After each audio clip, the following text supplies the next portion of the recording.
ओम ह्रीं नमो अर्हन्ताणम्। ओम ह्रीं नमो सिद्धाणम्। ओम ह्रीं नमो आयर्याणम्। ओम ह्रीं नमो उवज्झायाणम्। ओम ह्रीं नमो लोये सव्वसाहूनम्। ओम ह्रीं नमो अर्हन्ताणम्। ओम ह्रीं नमो सिद्धाणम्। ओम ह्रीं नमो आयर्याणम्। ओम ह्रीं नमो उवज्झायाणम्। ओम ह्रीं नमो लोये सव्वसाहूनम्। ओम ह्रीं नमो अर्हन्ताणम्। ओम ह्रीं नमो सिद्धाणम्। ओम ह्रीं नमो आयर्याणम्। ओम ह्रीं नमो उवज्झायाणम्। ओम ह्रीं नमो लोये सव्वसाहूनम्।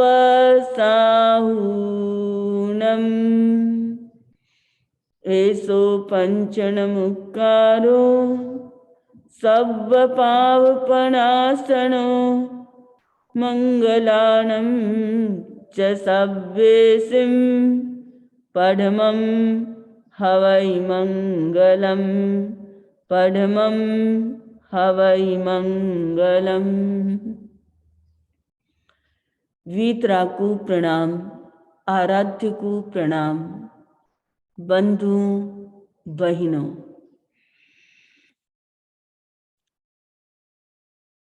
जैन परंपरा के महान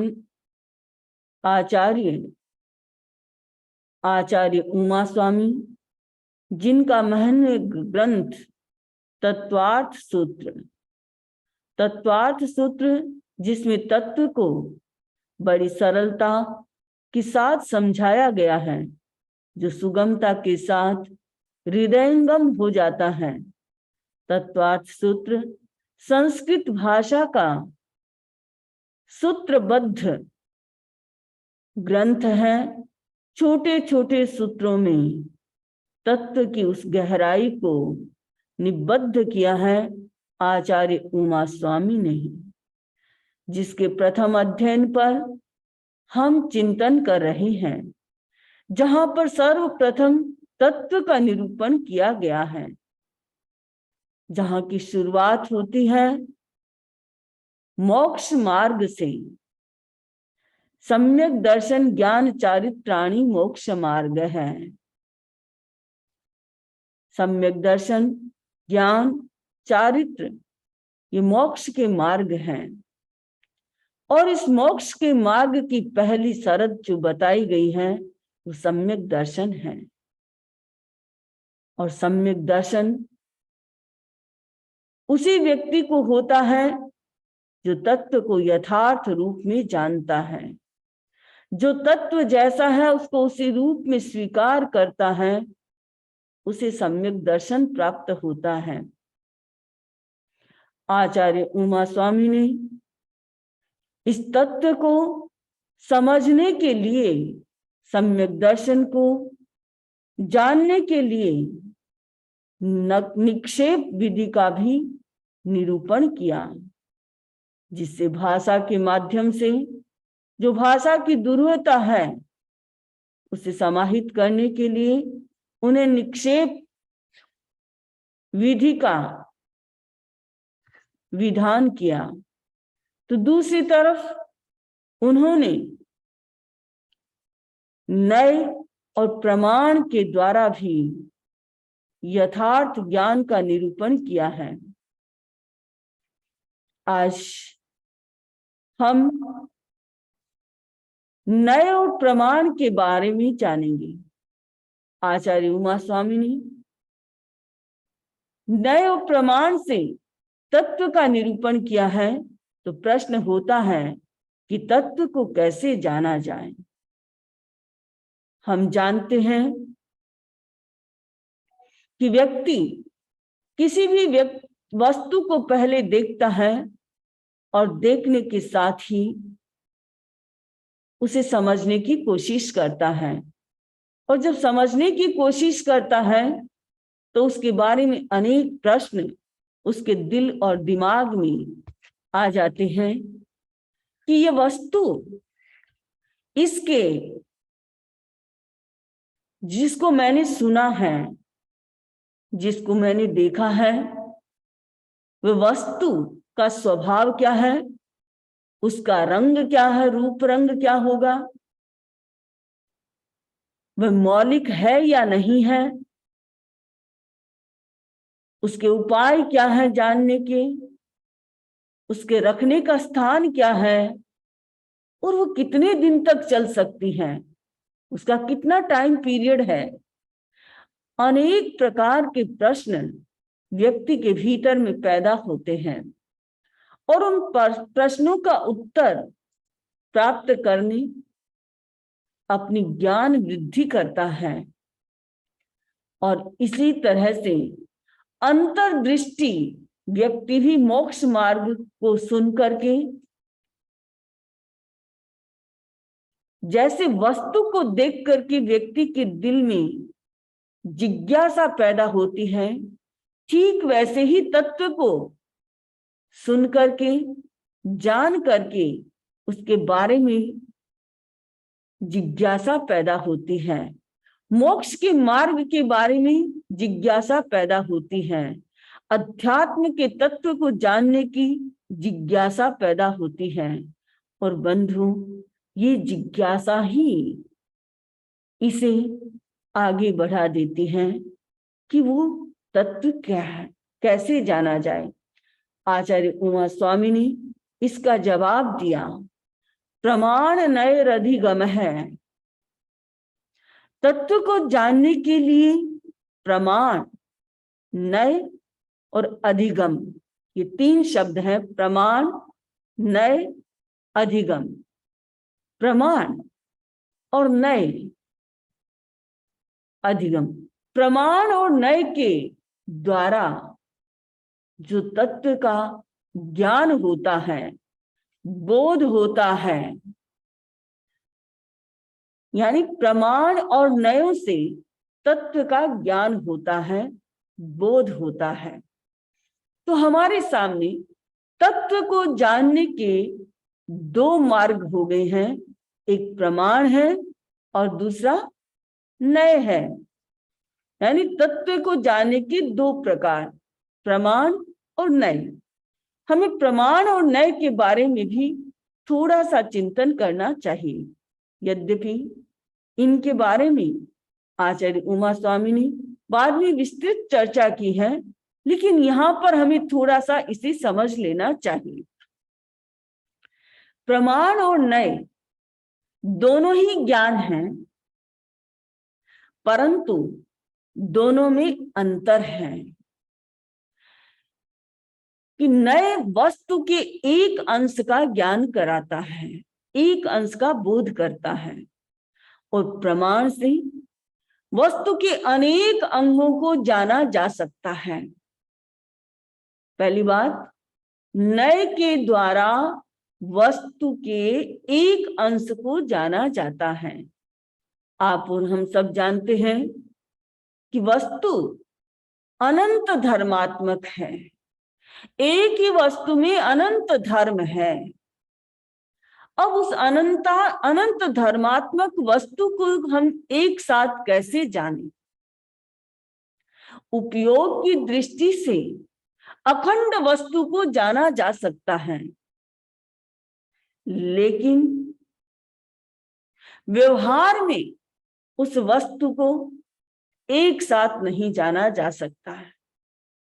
उसे खंड खंड रूप में ही जाना जा सकता है, क्योंकि भाषा की अपनी सीमा है, अपनी लिमिटेशन है।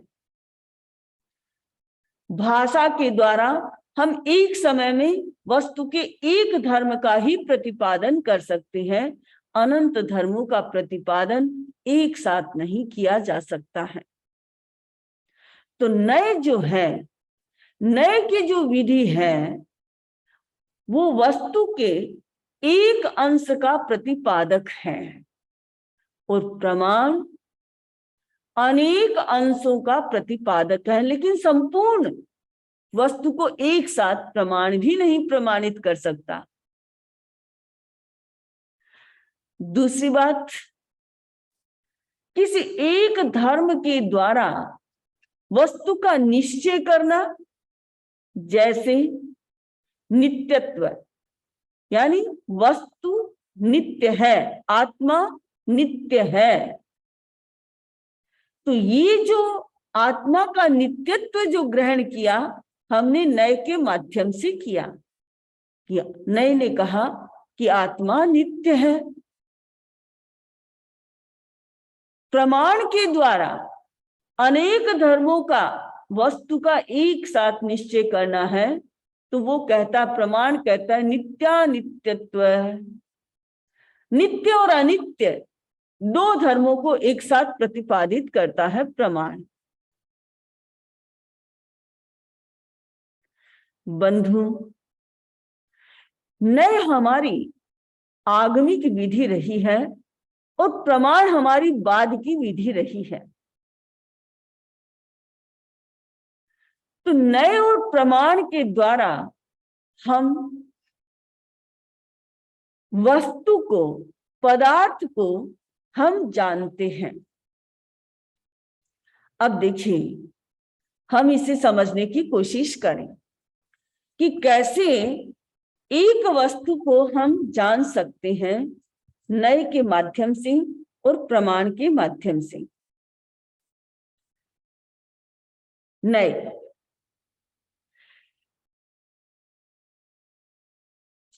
जैसा कि मैंने कहा कि एक अखंड वस्तु को हम द्रव्य को जानते हैं, उसकी समग्रता जान सकते हैं, किंतु इससे व्यवहार नहीं स्थापित किया जा सकता।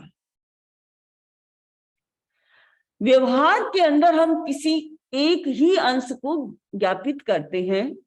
जैसे एक लकड़ी का टुकड़ा है,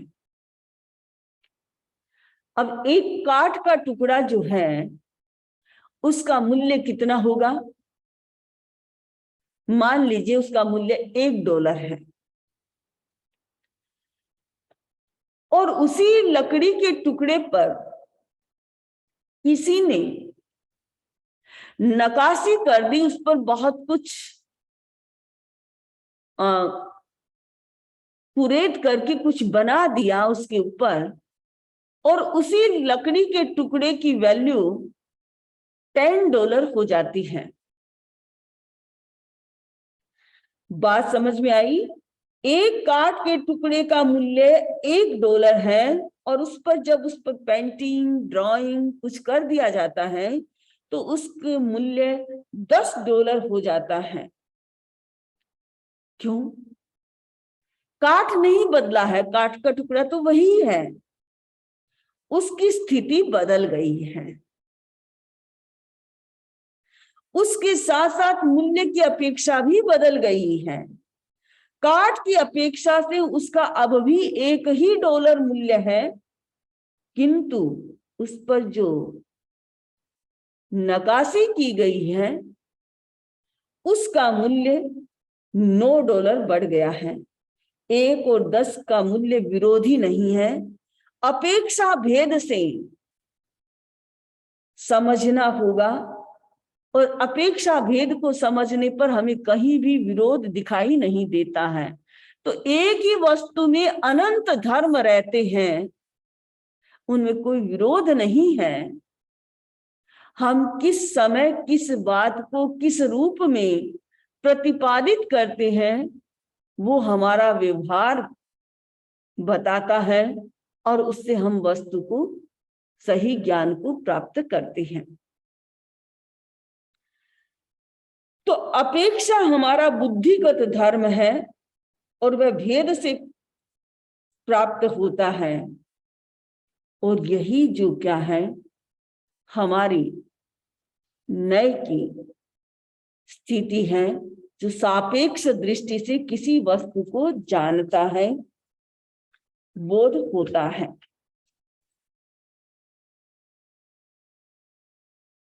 दूसरी तरफ प्रमाण है। प्रमाण व्यवस्था जो है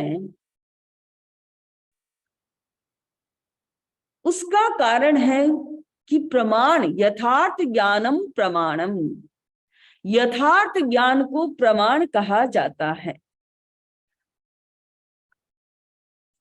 यथार्थ ज्ञान को प्रमाण कहा जाता है। आप ध्यान देंगे क्योंकि ज्ञान यथार्थ और अयथार्थ दोनों तरह का हो सकता है, लेकिन प्रमाण कौन सा ज्ञान बनेगा? यथार्थ ज्ञान बनेगा, सही ज्ञान बनेगा। प्रमेय जिसको जाना जाता है, जिस पदार्थ को हम जान रहे हैं, उस पदार्थ का जो यथार्थ ज्ञान होगा, सही ज्ञान जो हमें प्राप्त होता है, वह प्रमाण बनता है। यानी दो चीजें होती है, एक साध्य होता है और एक साधन होता है। साध्य हमारा उसका ज्ञान करना है पदार्थ का, लेकिन साधन कौन बनता है? प्रमाण बनता है। तो सपोज हमें क्या करना होता है कि तत्व की हमें परीक्षा करनी होती है। न्याय का एक शब्द आता है और वो है प्राप्ति, यानी युक्ति के द्वारा, किसी युक्ति से हम जो पदार्थ का परीक्षा करते हैं, और वो परीक्षा जो है करना, उसका बलाबल जानना, उसका नाम क्या है? परीक्षा है। जैसे कै होता है ना, कक्षा वाला कै। तो कै, एक व्यक्ति ने कहा कै एक अक्षर है, दूसरे व्यक्ति ने कहा ए एक अक्षर है। मान लीजिए कानवल जी ने कहा कि कै एक अक्षर है, इधर राकेश जी ने भी कह दिया कि कै एक अक्षर, ए एक अक्षर है। अब हमें इसको जानना है कि कौन सा सही है और कौन सा गलत है। अब इसको जानने के लिए हमें प्रमाण, युक्ति की जरूरत होती है। युक्ति यानी प्रमाण। और साध्य और साधन की स्थिति अनुकूल हो, दोनों साध्य और साधन में विरोध न हो, उसको युक्ति कहा जाता है। तो युक्ति के अनुसार क्या है? कै एक अक्षर है क्योंकि उसके दो टुकड़े नहीं हो सकते। ये हमने युक्ति से जान लिया। कै एक अक्षर है लेकिन कै के दो टुकड़े नहीं हो सकते, इसलिए साध्य और साधन दोनों एक साथ है, सही है। साध्य और साधन दोनों का सही होना उस बात को सिद्ध करता है, तो ये हमारा प्रमाण से जाना जाता है। अब दूसरे व्यक्ति, मान लीजिए राकेश जी ने कहा था ए एक अक्षर है, तो हमें इसे भी सिद्ध करना है। जब हम इसको सिद्ध करते हैं कि ए एक अक्षर है, हालांकि ये वर्णमाला का एक वर्ण है, ए वर्ण है वर्णमाला का, हिंदी वर्णमाला का ए भी एक वर्ण है, लेकिन यह अक्षर नहीं है। क्यों नहीं है? क्योंकि ए का निर्माण ए प्लस ई से बना है। ए प्लस ई के द्वारा ए का निर्माण हुआ है। तो यानी इस ए के दो टुकड़े होते हैं, इसलिए अक्षर नहीं है। ये हमने किससे जाना? प्रमाण से जाना है।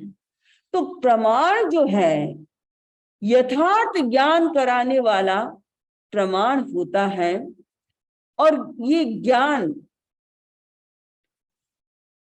ज्ञान जो क्या है, व्यापक है, और प्रमाण उसमें व्याप्य है। यथार्थ ज्ञान और अयथार्थ ज्ञान दोनों प्रकार का होता है। इसलिए सम्यक निर्णायक ज्ञान जो है वो यथार्थ ज्ञान होता है, जिसमें न संशय होता है, न विपर्य होता है, न अध्यवसाय होता है, कुछ भी नहीं होता है। प्रमाण सिर्फ यथार्थ ज्ञान होता है। तो जिससे तत्व को यथार्थ रूप में जाना जाता है वह प्रमाण होता है।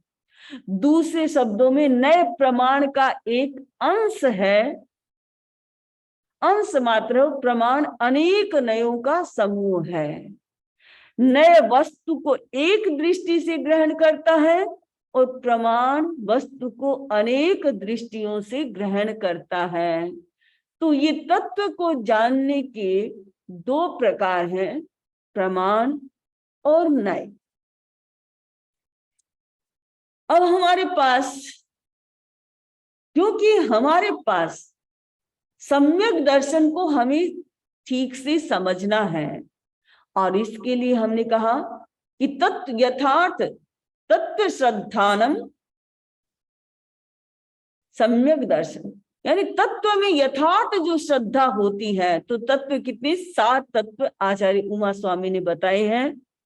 तो 7 तत्वों को, उस सम्यक दर्शन को सही जानने के लिए अगले सूत्र में निर्देशन करते हैं आचार्य उमा स्वामी।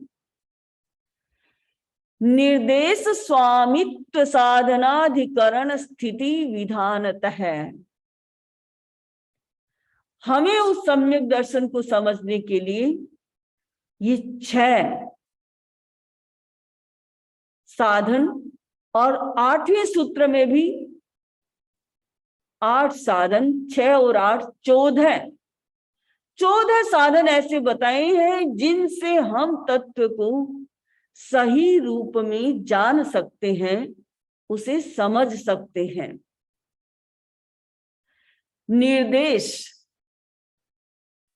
स्वामित्व, साधना, साधना नहीं साधन, अधिकरण, स्थिति और विधान, ये 6 कारण, इन 6 बिंदुओं से भी हम तत्व को, उसके सही रूप को ठीक ढंग से समझ सकते हैं। इसको समझने के लिए हमें, क्योंकि तत्व हमारा मूल आधार है, और उस आधार में हमको ये जानना है कि कैसे हम तत्व को जान सकते हैं, समझ सकते हैं। हमारा सम्यक दर्शन कैसा है, इसे जानने के लिए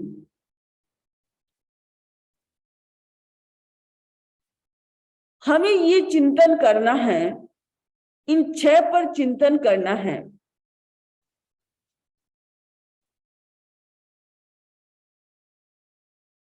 क्योंकि निर्देश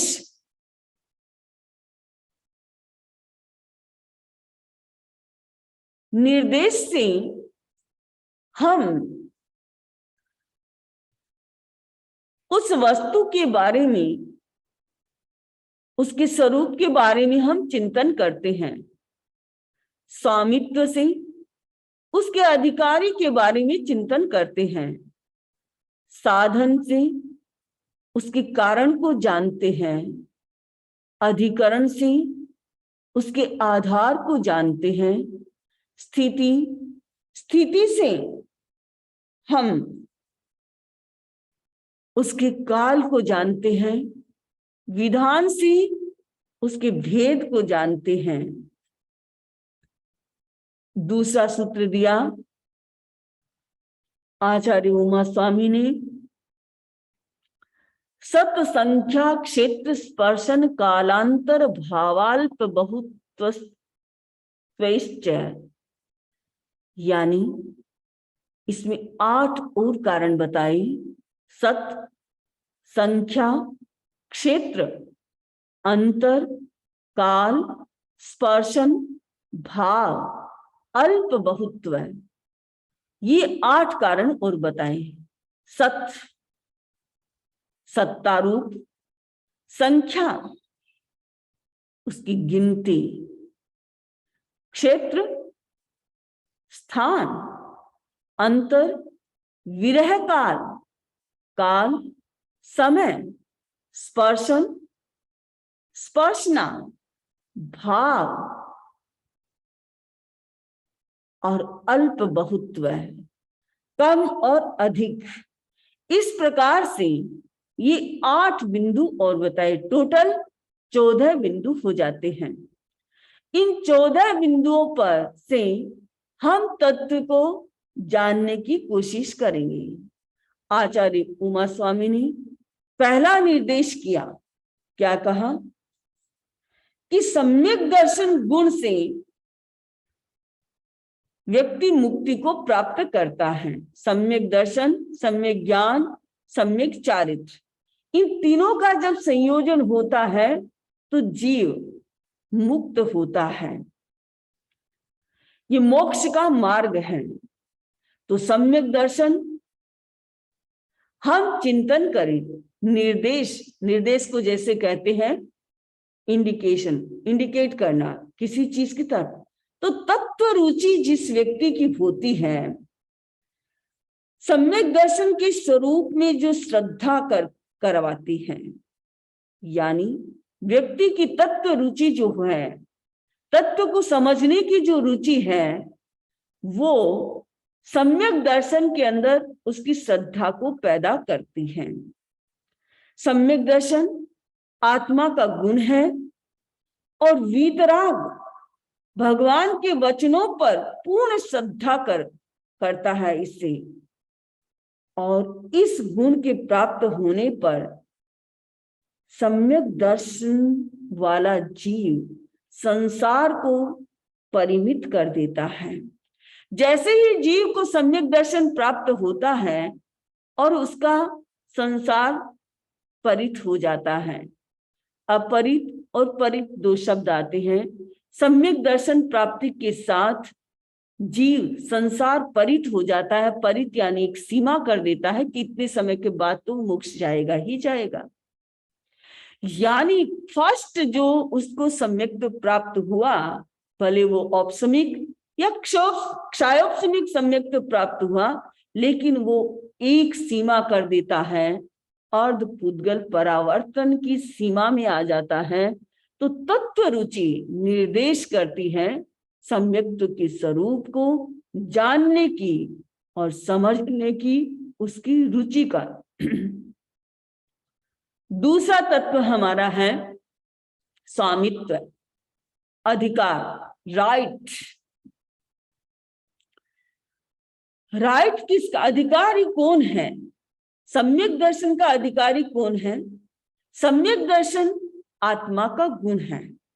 बंधु याद रखिए, सम्यक दर्शन आत्मा का गुण है, कोई बाहर की चीज नहीं है, वो आत्मा का ही स्वरूप है। तो जो सम्यक दर्शन आत्मा का गुण है, उसका मालिक कौन है? जीव है, क्योंकि वो जीव का गुण है, इसलिए उसका मालिक भी जीव है। अजीव सम्यक दर्शन का अधिकारी नहीं हो सकता, स्वामी नहीं हो सकता। तो जीव को सम्यक दर्शन प्राप्त होता है, उसमें अजीव निमित्त बनता है। जीव को सम्यक दर्शन प्राप्त होता है, उसमें अजीव निमित्त बनता है। कैसे बनता है? कि देखिए कर्म क्या है? पुद्गल है और पुद्गल अजीव है। जब दर्शन मोहनीय कर्म की 3 प्रकृति चारित्र मोहनी कर्म की 4 प्रकृति, इन 7 प्रकृतियों का जब, क्योंकि अजीब है, तो इनका जब क्षय, उपशम, क्षोभशम जो भी होता है, उससे हमें सम्यक्त्व प्राप्त होता है जीव को। तो ये जो कर्म, अजीव तत्व भी हमारा उसमें सहयोगी बनता है। तो स्वामित्व यानी जीव ही सम्यक दर्शन का अधिकारी है, मालिक है। तीसरा है साधन, कारण, सम्यक दर्शन का कारण है। सम्यक दर्शन के कारण 2 है, एक बाह्य कारण है और एक आभ्यंतर कारण है। बाह्य कारण में सम्यक दर्शन के बाह्य कारण क्या बनता है? गुरु का उपदेश, सत्संगत, पूजा, साधना, अनुष्ठान, ये जो है, ये सारी चीजें जो हैं वो हमारे बाह्य कारण हैं। अभ्यंतर कारण व्यक्ति का जब मोहनी कर्म की, दर्शन मोहनी की 3 प्रकृतियां और चारित्र मोहनी कर्म की 4 प्रकृतियां, टोटल जब 7 प्रकृतियों का उपशम, क्षोभशम, क्षय, तीनों में से कुछ भी होता है, तो जीव को सम्यक दर्शन प्राप्त होता है। तो ये सम्यक दर्शन के कारण हैं 2, बाह्य कारण और आभ्यंतर कारण। बाह्य कारण में क्या बनता है? गुरु का उपदेश, प्रवचन, सत्संगत, प्रतिमा पूजा, प्रतिमा दर्शन, कोई भी कारण बन सकता है। और आभ्यंतर कारण बनता है मोहनी कर्म का उपशम, क्षय, क्षोभशम कारण बनता है।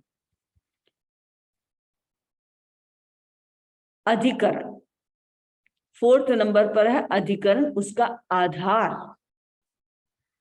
आधार क्या है? तो अधिकरण में सम्यक दर्शन का आधार, सम्यक दृष्टि आत्मा ही होती है। गुणों का आधार गुणी होता है, व्यक्ति ही होता है, दूसरा नहीं होता है। यानी सम्यक दर्शन आत्मा में ही रहता है, आत्मा का गुण है, तो उसका आधार क्या हो गया? आत्मा। हम चीज को 2 दृष्टि से जानते हैं, एक भेद की दृष्टि से और एक अभेद की दृष्टि से। जब भेद की दृष्टि से जानते हैं तो गुण और गुणी 2 हो जाते हैं। जैसे ज्ञान आत्मा का गुण है और आत्मा गुणी है, क्योंकि आत्मा ज्ञान के बिना कभी रहती नहीं है। गुण होता है वो गुणी के अंदर ही रहता है। वैसे ही सम्यक दर्शन आत्मा का ही गुण है और वो आत्मा में ही रहता है। लेकिन जब हम भेद की दृष्टि से समझते हैं तब सम्यक दर्शन अलग है और आत्मा अलग है। सम्यक दर्शन आत्मा का गुण है और आत्मा गुणी है। तो आधार सम्यक दर्शन का आत्मा है, आत्मा में ही सम्यक दर्शन रहता है। ये 4 आज हमने जाने हैं। 14 को जानना है, ठीक से समझना है कि सम्यक दर्शन को हमें प्रमाण और न्याय के माध्यम से उसे स्पष्ट समझ लेना है, जानना है। बंधु, वास्तव में ये हमारे बौद्धिक व्यायाम है। बुद्धि से हम कैसे किसी चीज को ठीक से समझे, क्यों? क्योंकि अभी हमारे पास केवल ज्ञान नहीं है, हम साक्षात उसको नहीं जान सकते हैं।